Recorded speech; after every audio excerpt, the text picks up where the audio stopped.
For over 100 years, battles have raged in the air for command of the skies. If you don't have air supremacy, you're in trouble. Since its earliest beginnings in World War I, the airplane is the supreme weapon of the armed forces. This was a real battle for civilization, for humanity. It revolutionized battle and changed the ways war was fought and won. The F-117 has obviously changed how we design aircraft and air campaigns. War drove innovation in the skies. What we hear from the Air Force is when the F-35 wasn't there, all others died. When F-35 was there, they reigned supreme. Aircraft bred a new kind of hero. The fate of entire nations depended on the bravery of a handful of men. An appreciation of the extent to which young men were willing to put their lives on the line for an ideal is something we need to remember more often than we do. In this episode, crisis during the fall of Saigon and the largest helicopter evacuation ever mounted. They were under fire. They made numerous landings at the embassy. The daring American B-25 raid on Japan to avenge the attack on Pearl Harbor. Doolittle raid goes down in history as one of the most courageous raids during the war. The C-47 Skytrain that dropped Allied paratroopers on D-Day. The door was open, they can see the sky, the fires from the German flag. The Lysander, the small plane on a big crisis operation, covertly inserting and retrieving secret agents in World War II. The secret of what the Lysander pilots did was kept. Agents were going in the dark, going out in the dark, and people just did not know. When called upon in a crisis, military transports, large and small, have saved countless lives flying in and out of the combat zone.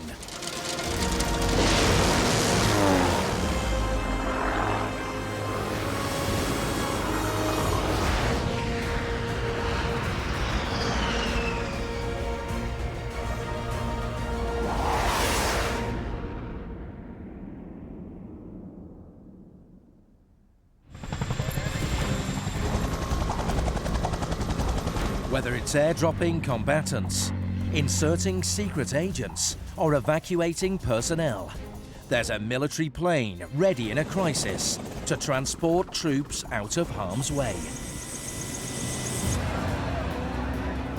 One of the most famous rescue missions in combat history was the mass evacuation from Vietnam that occurred in April 1975.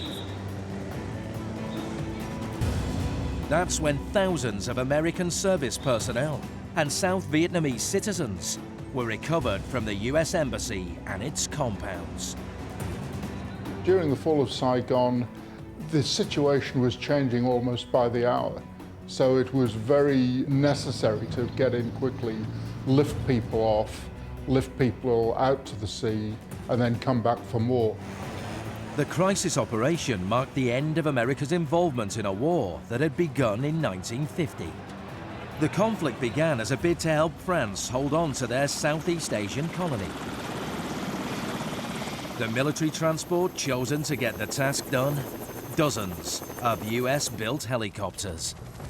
They worked very well in Vietnam. We lost the war or didn't win the war, however you want to cast it. But in that particular environment, they worked very well. The unsung heroes of that whole thing, the helicopter pilots, they were going in and going back, and they did a marvelous job. I can land a helicopter in a 50-foot opening in the tree canopy. We'd very often have to do a hover down to give emergency resupply or pick up people and something like that.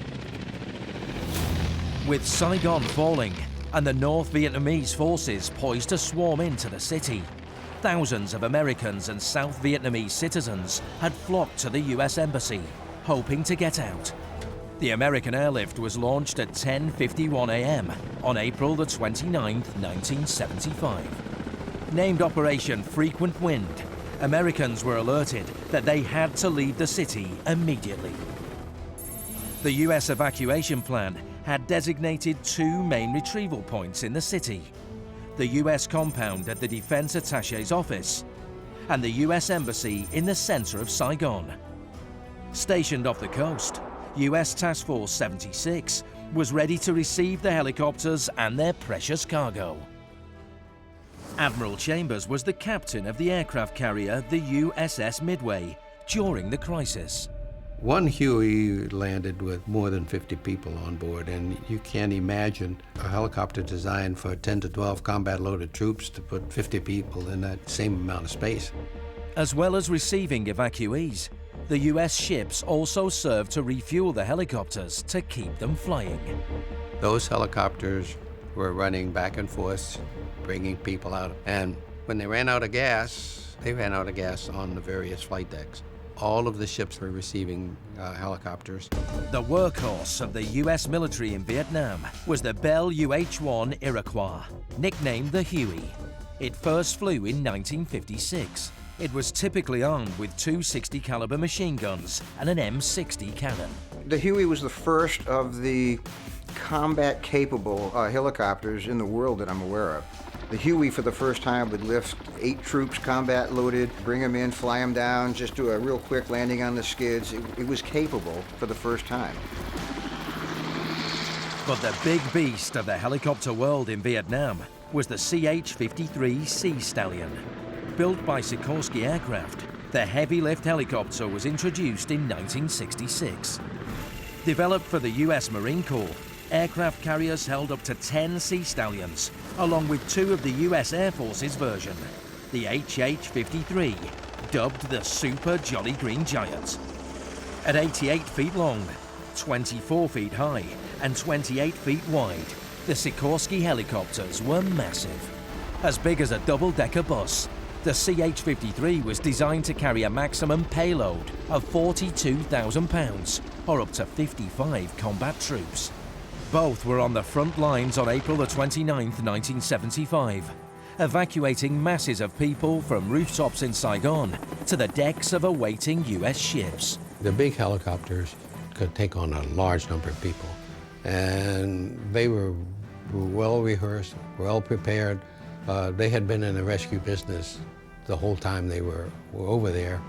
I don't have a count on how many people were put in the big helicopters. Many it's 100, maybe 150 to 200 people. According to some estimates, in Saigon there were 8,000 US service personnel and civilians, as well as 17,000 at-risk South Vietnamese. With dependents, the number to be rescued swelled to 200,000. US helicopter pilots had a really difficult time. The problem was there were a lot of Vietnamese civilians who really wanted to get out as well because they did fear communist reprisals. People were scrambling to get on board, and not everybody made it. With lives on the line, the supersized US helicopters and their pilots proved their mettle. The guys were pretty fantastic. They were under fire. They made numerous landings at the embassy, getting as many people on board as they could and back again.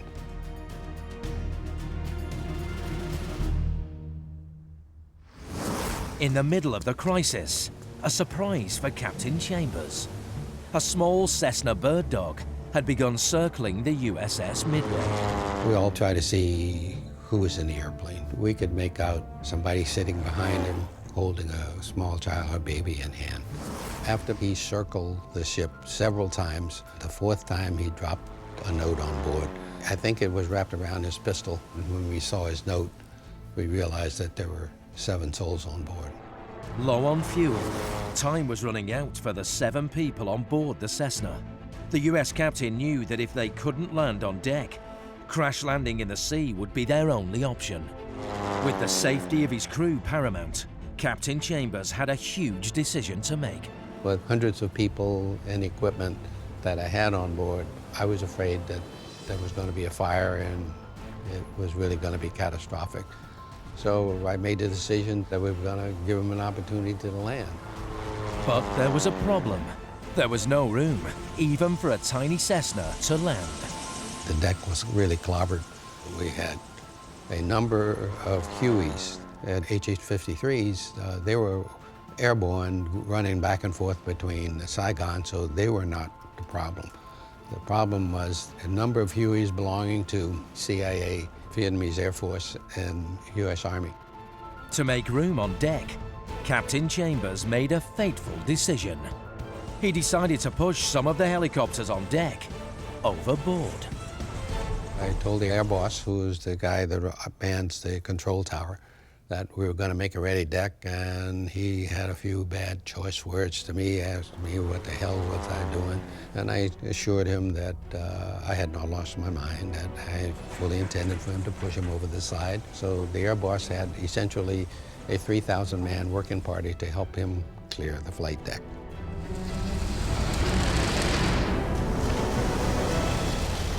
I'd been in command at that time almost a month, and I figured it was going to be the shortest command tour on record. After $10 million worth of US helicopters were dumped into the South China Sea, the runway was ready for the Cessna to attempt a landing. I thought, okay, give him an opportunity to land, and then it's up to him. If he's professional enough, good enough aviator, it'll be a piece of cake.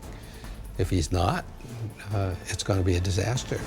The fate of Captain Chambers and his crew now hung on the slim hope that the mystery pilot of the small plane had enough skill to land on the rolling deck of their aircraft carrier.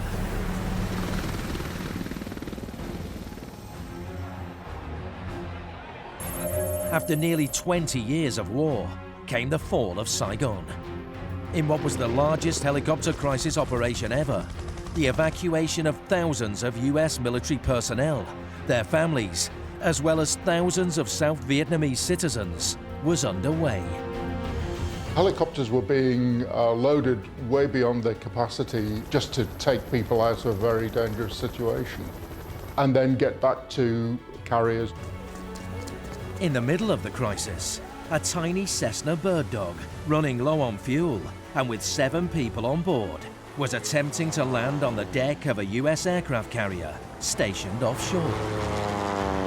Commanding the aircraft carrier, the USS Midway, Captain Chambers and his crew had pushed some of the helicopters, CH-53s and Hueys, overboard to clear the runway.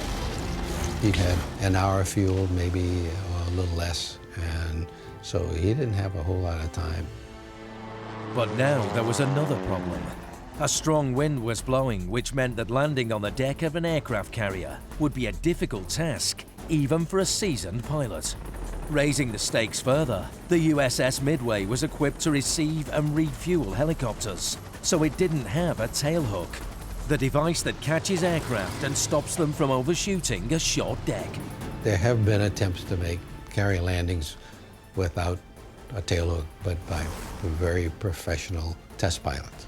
And those guys had practiced, and we had lots of wind on the deck for those guys. Captain Chambers estimated that the Cessna would be coming in at about 25 knots, and in the direction the landing deck was facing. It would also have a tailwind. To help the small plane stop more easily, the captain decided to turn the USS Midway into the wind and speed up his aircraft carrier.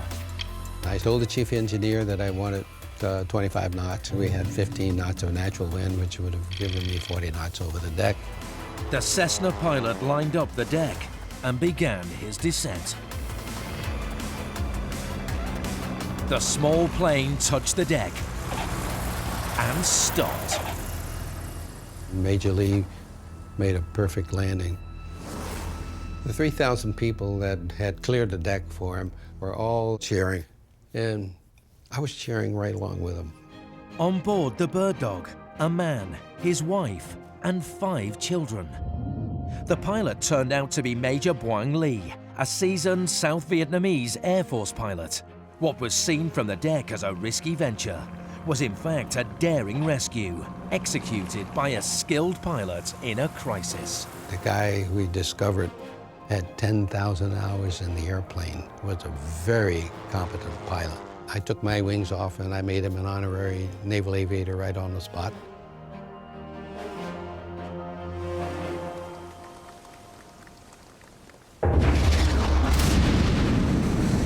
In the face of defeat, America withdrew completely in 1975. More than 7,000 people were airlifted out of Saigon that day, in what was the largest helicopter evacuation in history.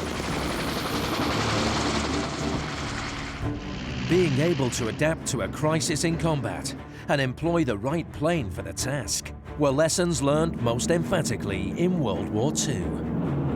Whether it was airdropping troops or missions to strike strategic targets, a combat plane was quickly built or adapted to get the task done.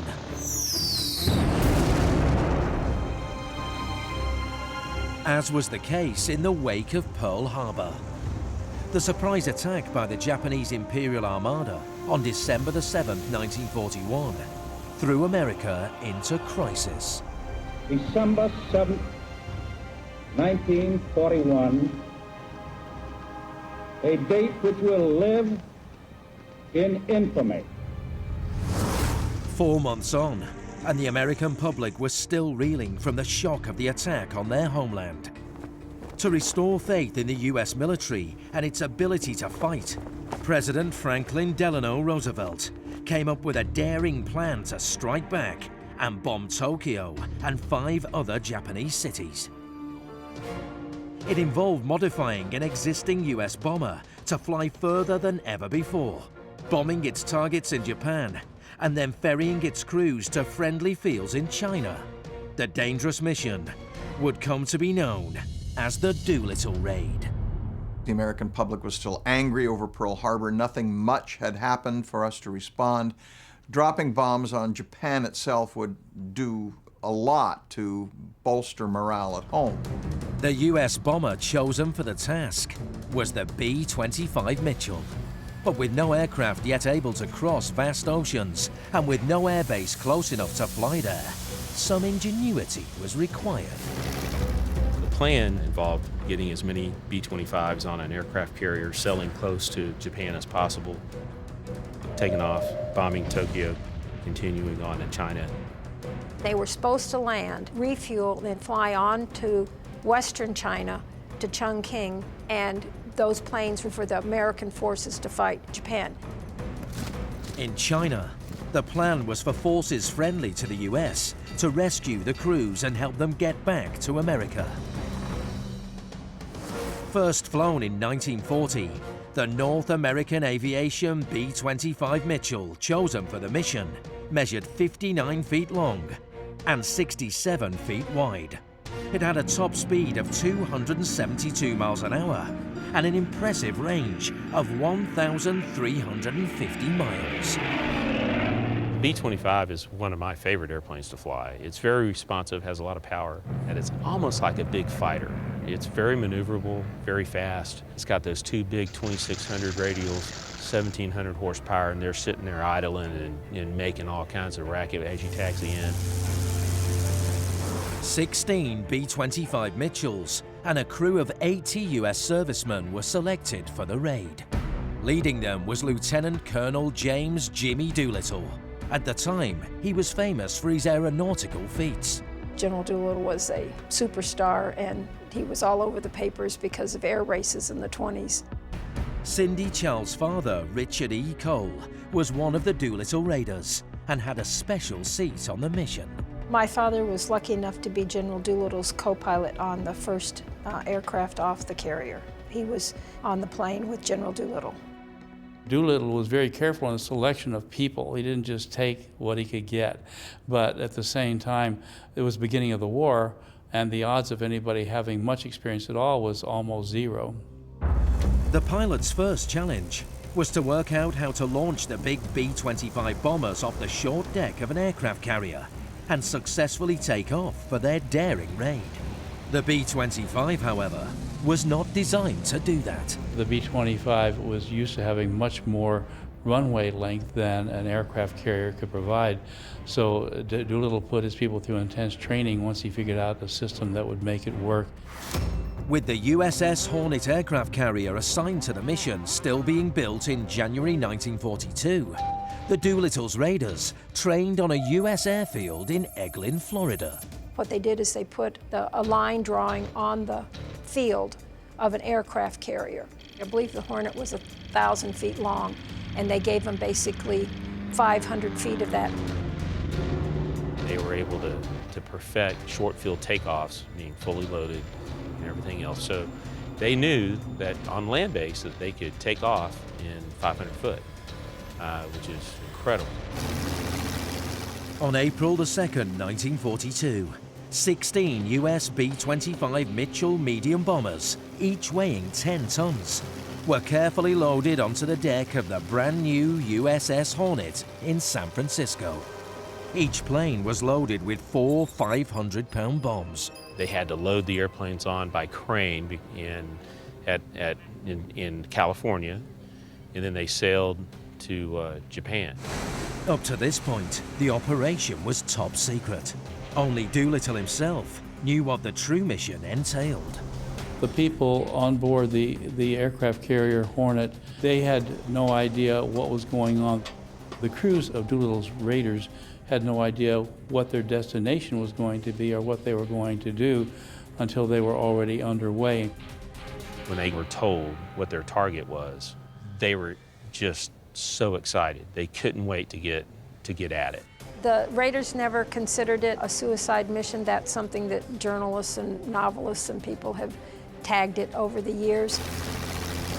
Early on the morning of April the 18th, 1942, some 650 nautical miles away from their target, the US Task Force 16, including the USS Hornet and USS Enterprise, along with their escorting cruisers and destroyers, were spotted by Japanese trawlers.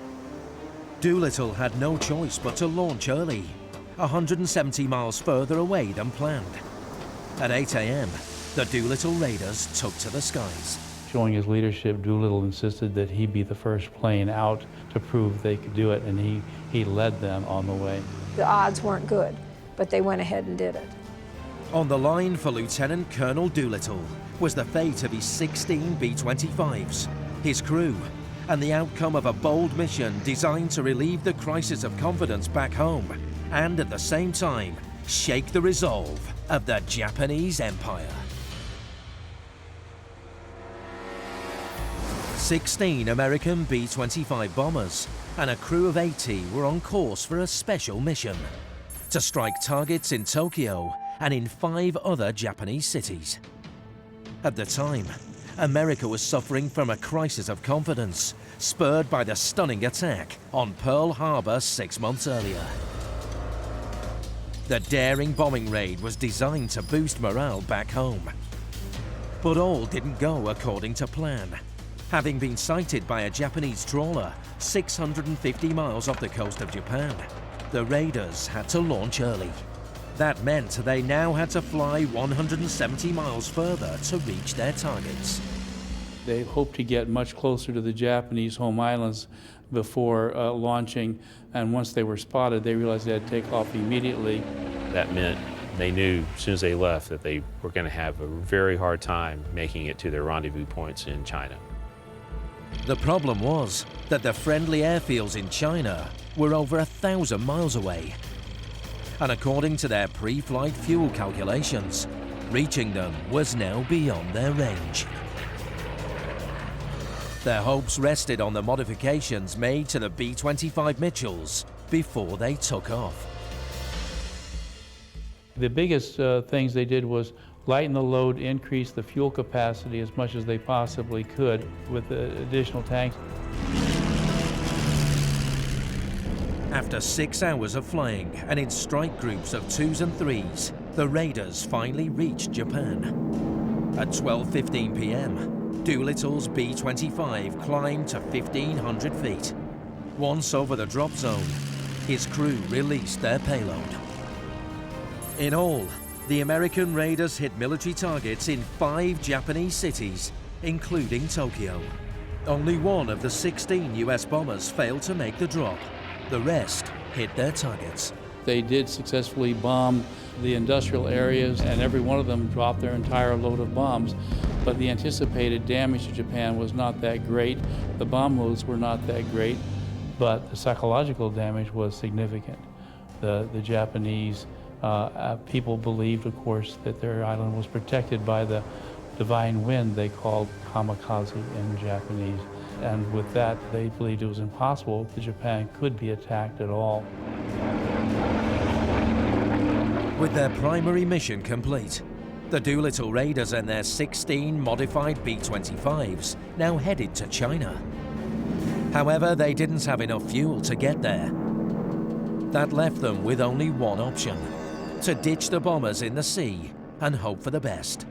But just then, a divine Japanese wind blew in. A warm front that came through that gave them a tailwind, that's what got them to China. It sent them 180 some miles into China. Only one of the Raiders' B-25s landed intact. Captain Edward J. York and his crew of 5 landed in the Soviet Union and were promptly incarcerated. 13 hours after they were launched, the rest of the Raiders, 15 B-25s, crash-landed or bailed out along the Chinese coast. 2 Raiders tragically drowned after crash landing in the sea. The rest were grateful that their B-25s had got them much further than they thought possible. That is the longest flight of a B-25, period. And none of their planes burned because there was no fuel. Now on the ground and scattered far apart, the Doolittle Raiders needed to regroup, then find a way to get home. But once again, fortune favored the brave American Raiders. Jimmy Doolittle and his co-pilot found each other within 18 hours. They then discovered that they'd landed in friendly territory, run by one General Ho. China was broken down into what they call guerrilla units. So they had basically, they were generals, but they were generals of their own territory. And General Doolittle landed in a very wealthy general's territory. This well-connected general had a telephone. The communication grid had been built by a group of mercenary US fighter pilots called the Flying Tigers. In 1941, they'd voluntarily joined with the Chinese Nationalist Forces led by Chiang Kai-shek. Together, they'd been fighting the Japanese before the Americans officially joined the Second World War. The Flying Tigers put a telephone grid system up in China. And so when a flyer went down, the peasants or anybody could go to a phone and call in and say, he's close to this, and they could come and pick him up, opposed to the Japanese getting him. 6 days later, all of Doolittle's 69 surviving raiders had been found. They then all began making their way west to the pre-designated rendezvous point in Chongqing province. It takes them probably about 2 weeks to work their way across China. And then the American forces were able to fly a C-47 in there and picked up 3 different groups of raiders. For a nation still reeling from the devastating strike at Pearl Harbor, the success of the daring operation, along with the welcome news that most of the American raiders survived, was a much-needed tonic. Their leader, Lieutenant Colonel James H. Doolittle, was an instant U.S. war hero. As soon as he got to Chongqing, they whisked him back to the United States, and Roosevelt gives him the Medal of Honor. The American raiders had been rescued and returned to the U.S. to fight another day in a modified Douglas C-47 Skytrain. General Dwight Eisenhower, later our president, called the C-47 one of the most important weapons of World War II. With the Germans overrunning much of Western Europe by June 1944, the Allies were in a monumental crisis that had them facing defeat in World War II. The Allies planned on striking back by invading German-occupied France. The date chosen to turn the tide of war was June the 6th, 1944, or D-Day. The airplane chosen to spearhead Operation Overlord, the largest invasion the modern world had ever seen, was the C-47. The cargo hauler was huge. It measured 63 feet long and had a wingspan of 95 feet. When reconfigured, it was deemed the perfect plane to ferry masses of troops into battle. The C-47 is a cargo aircraft. It grew out of a passenger plane designed by Douglas Aircraft back in the mid-30s. They were modified and pressed into service for the war. The C-47 could carry up to 28 fully equipped paratroopers. When they got to the drop zone area, they hooked up right here to this overhead cable, and then they marched down single file, and when they got to the door, they actually went right out of the aircraft, and this static line pulled their parachute open. By midnight on the eve of D-Day, over 1,000 C-47s had taken off en masse from airfields across southern England. The Skytrains formed huge V formations as they flew to their drop zones in Normandy, France. These aircraft dropped about 50,000 troops during the whole Normandy invasion, which is a substantial number of combat troops. The Allied paratroopers were to prepare the ground for the 160,000 troops due to land on the beaches along the French coast. They were tasked with protecting the western flank of the invasion force. The missions of the 82nd Airborne was to seize the town of Sainte-Mère-Église and prevent a counterattack from the west. 101st Airborne, their mission was to take out artillery guns overlooking Utah Beach and to secure the beach exits. But jumping with a parachute often meant troops would be spread over a large area. For crisis operations that required a large concentration of troops to be dropped more precisely on a target area, gliders were towed into the combat zone by C-47s. This exact airplane led a whole armada of airplanes into Normandy and dropped paratroopers. The airplane also flew missions on D-Day towing gliders. Silent in flight, British forces mostly used air-speed Horsa gliders for the stealthy attacks they had planned for D-Day. Named after the 5th century conqueror of southern Britain, the Horsa measured 67 feet long and could carry 28 battle-ready troops. When the tether was released, the engineless Horsa would glide to its target zone at speeds of up to 100 miles an hour. The mission for the 10,000 British and Canadian troops carried in gliders and towed into battle by the C-47s was to secure the eastern flanks of the landing beaches. Once they crossed into France, the Allied airborne armada faced a fearsome barrage from the German forces dug in on the ground. These poor guys were facing anti-aircraft fire. They were trying to locate a drop zone and accurately drop these paratroops at night over unfamiliar territory. June the 6th, 1944, just past midnight, a huge fleet of American C-47 Skytrains were on their way into what would be one of the greatest battles of all time, D-Day, the Allied invasion of German-occupied France. With the Allies, including Britain and America, facing defeat in the Second World War, this could be the moment to turn what was a crisis into a victory. In the vanguard were over 1,000 American C-47s, ferrying 23,000 Allied troops. The flight from England to Sainte-Mère-Église was about 2 hours. They flew at very low altitude, only 500 feet.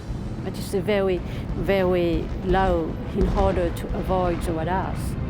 As they crossed into France, German anti-aircraft batteries opened up on the squadrons of C-47 transports.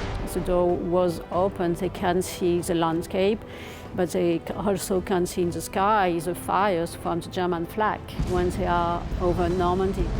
They were flying into harm's way. It was a very harrowing mission anyhow, to navigate across the English Channel at night and find a landing zone. The Allies suffered huge losses. In all, 42 Skytrains, each carrying up to 20 men, were lost in the crossing.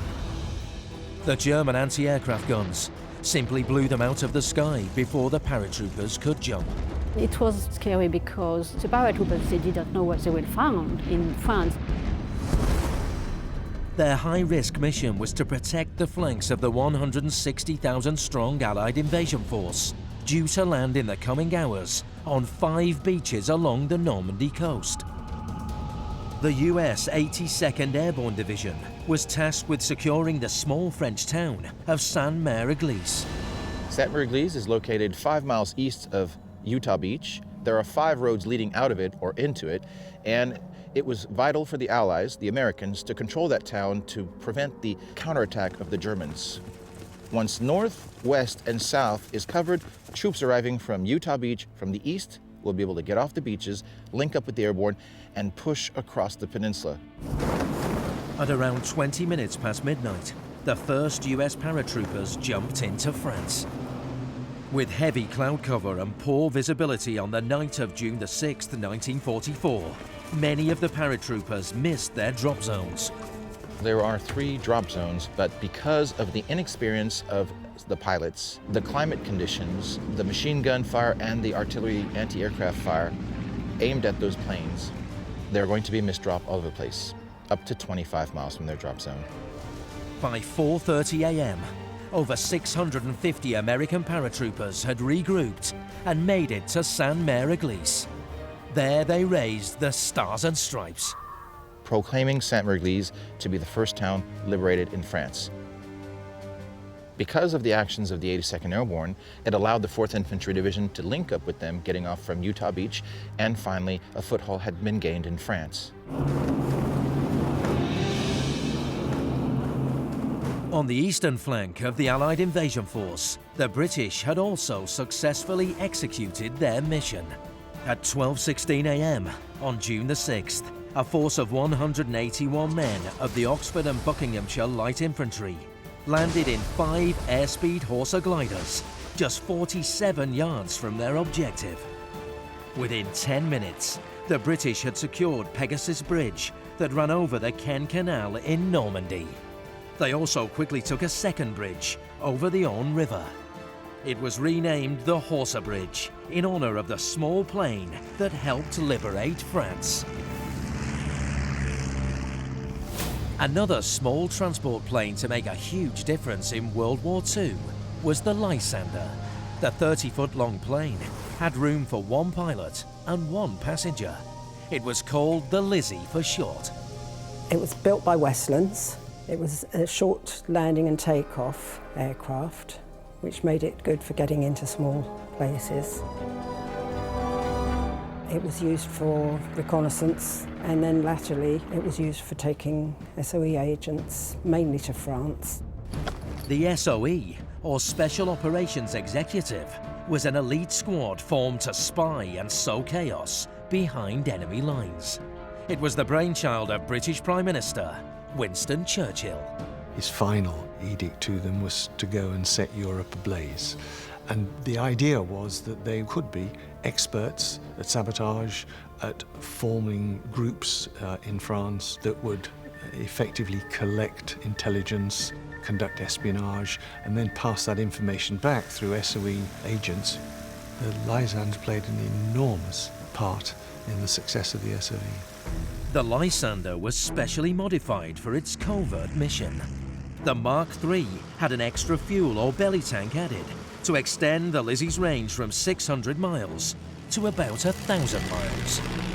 The armaments were removed, and that freed enough space for an extra passenger and a large sliding door to ease entry and exit for agents.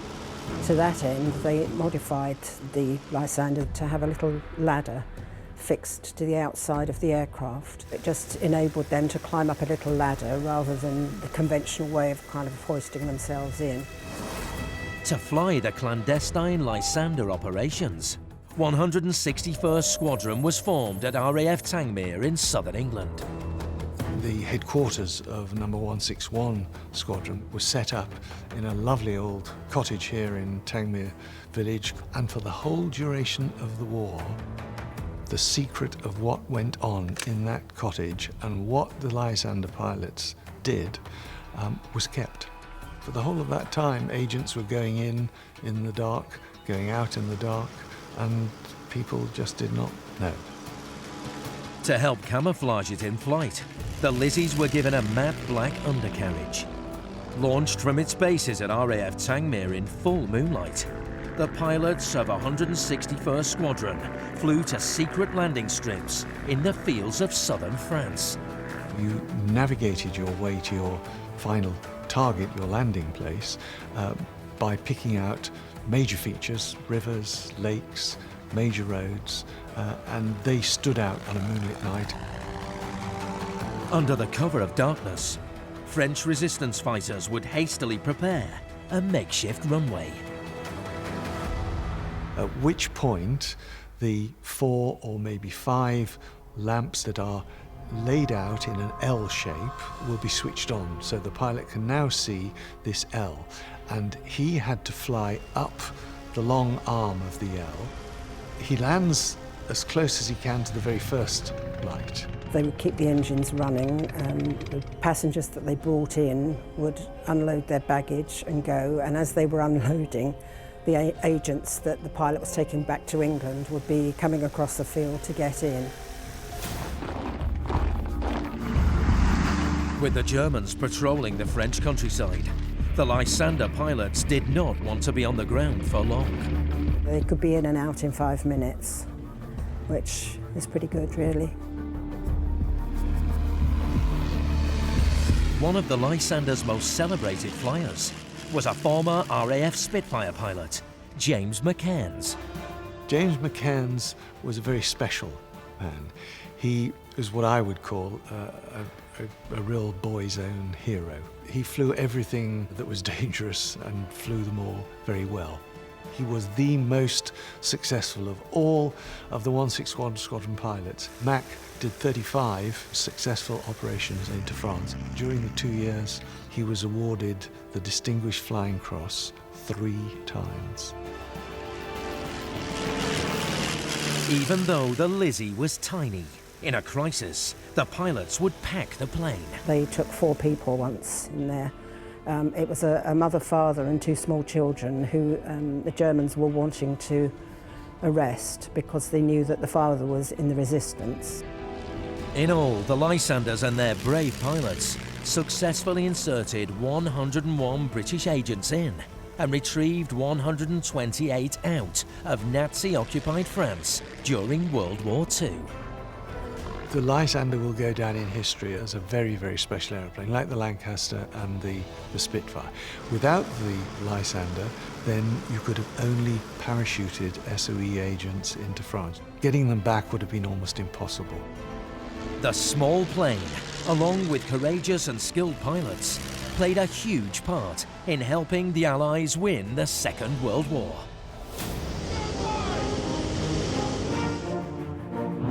In all the major conflicts of the modern age, whether it's to insert and retrieve secret agents, transport troops, or to rescue evacuees, there have been some very special aircraft ready and able to risk it all and fly into harm's way in a crisis.